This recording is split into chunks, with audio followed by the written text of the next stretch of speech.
जैसे आप जैसा कोई सुंदर नहीं है। आप ही को तो पता है फूल कितना सुंदर है। सुंदर है हूं मैं, फूल ने तो नहीं कहा।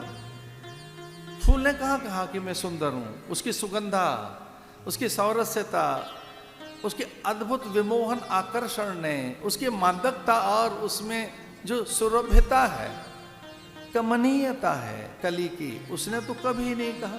पर आपका अनुभव है फूल सुंदर है। इंद्रधनुष को देखकर आपको आनंद होता है, आपको सुंदर, मोहक और पवित्र दिव्य वस्तु को देखकर प्रसन्नता होती है। ये बोध आपको है। आत्मा सत्य की ग्राहक है, आप श्रेष्ठता के ही ग्राहक है। आपको अच्छी चीजें आकर्षित करेगी।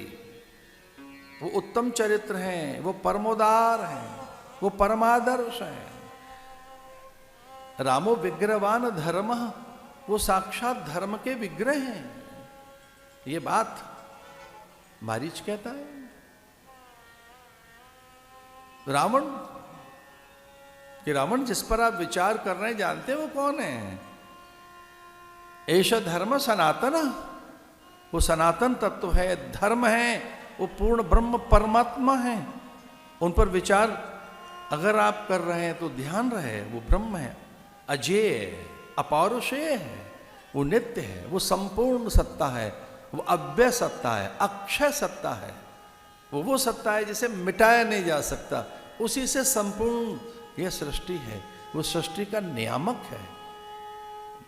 रामो विग्रहवान धर्म, ये मारीच के मुंह से निकला। ऐसा धर्म सनातन, उसका स्मरण सनातनता की ओर लेकर जाता है। वो सनातन सूर्य है, वो सनातन संस्कृति का ज्योतिर्धर है, वो ज्योति है सनातन की। सनातन माने जिसका न अंत है, न मध्य है और न आरंभ है। सनातन उसे कहते हैं जो शाश्वत है, समीचीन है, प्रत्येक संदर्भ में नूतन है, हर पल है, जो रहती है।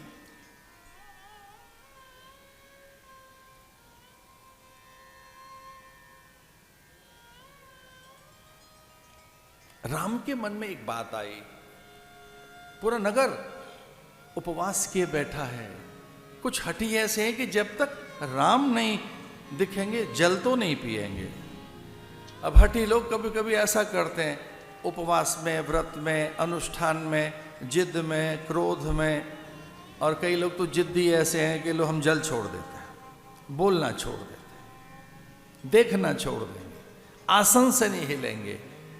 पता नहीं कितने लोगों ने व्रत ले लिए कि जब तक भगवान नहीं दिखेंगे, राम नहीं दिखेंगे, जल नहीं पिएंगे, खड़े ही रहेंगे। जे इच्छा करहु मन माही, हरि प्रसाद कछु दुर्लभ नाम। भगवान के अंतःकरण तक और कामना भावनाओं की वो आह्वान, उसकी आहट प्रभु तक पहुंची। ये आप विश्वास रखना, आपकी उपासना, आपकी अर्चना, साधना, मंत्र उन तक पहुंचता है। इस विश्वास में जी, सबसे निकट से निकट कोई है, सन्निकट कोई है, सबसे निकट कोई है।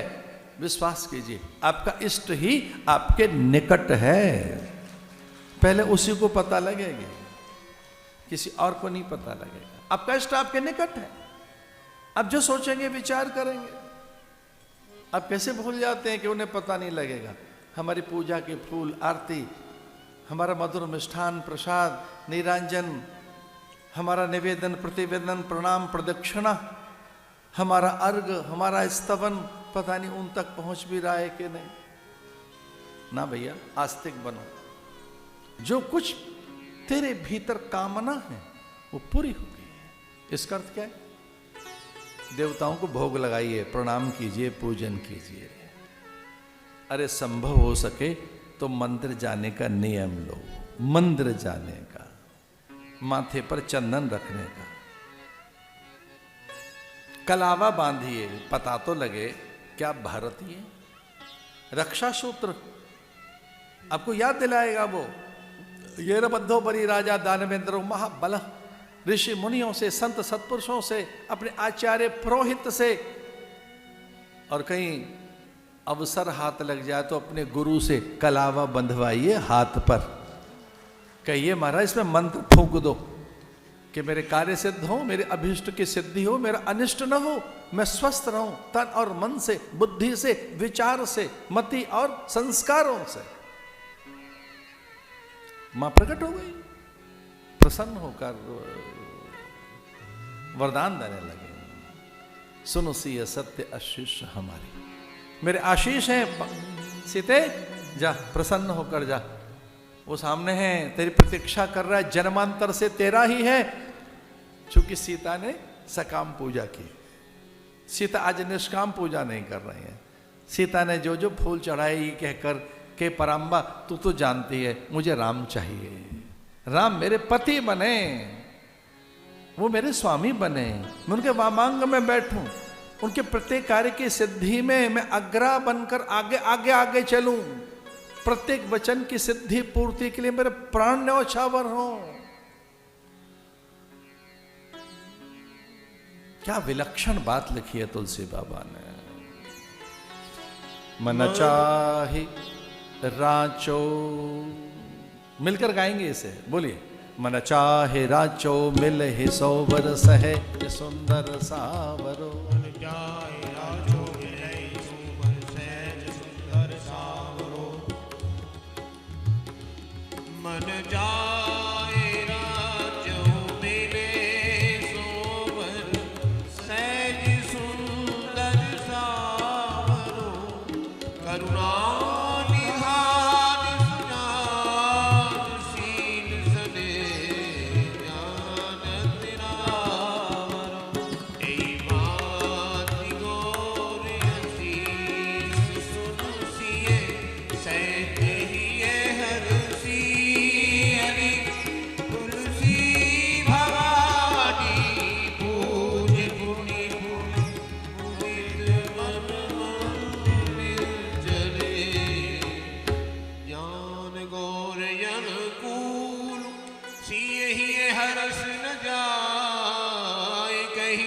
मंजुल मंजुल मूल बाम अंग फरकन लगे।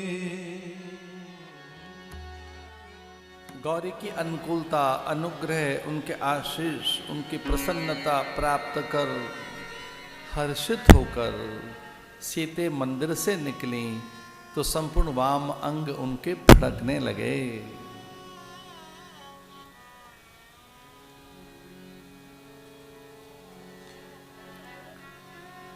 स्त्री के वामांग जब स्फुरित होने लगे, उनमें स्फुरण हो, तो ऐसे शगुन विचारक बताते हैं, आगम कहते हैं कि वो सौभाग्य सूचक स्फुरण है।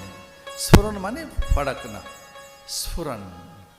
वो जो स्फुरणा है उन अंगों में एक प्रकार का वैशिष्ट स्पंदन जो है वो सौभाग्य सूचक है। वो आरोग्यता के लिए, आयुष्य के लिए, श्री और समृद्धि के लिए वो विजय सूचक है कि पति को विजय मिलेगी, अथवा पति स्वस्थ और सुंदर होगा, अथवा भाई भी और परिजन पुरजन भी, अपने भी, आपके आसपास का जो अपनों का परिवेश है उस आपके अपनों के जगत में सर्वथा अनुकूलता पैदा होगी। ये स्त्री के वाम अंग के स्फुरित होने का फलादेश है, ये फलश्रुति है। शकुन विज्ञानी कहते हैं स्त्री के वाम अंग फड़के उनमें स्फुरण हो तो वो सौभाग्य सूचक है। इसके विपरीत पुरुष के दाएं अंगों का बताया, इसी के विपरीत कि पुरुष के दाएं अंग फड़के विशेषकर नेत्र तो शुभ होगा, और ये स्कंध तो महाशुभ होगा, विजय प्राप्त होगी। ये सारे के सारे शगुन विज्ञान बताए हैं।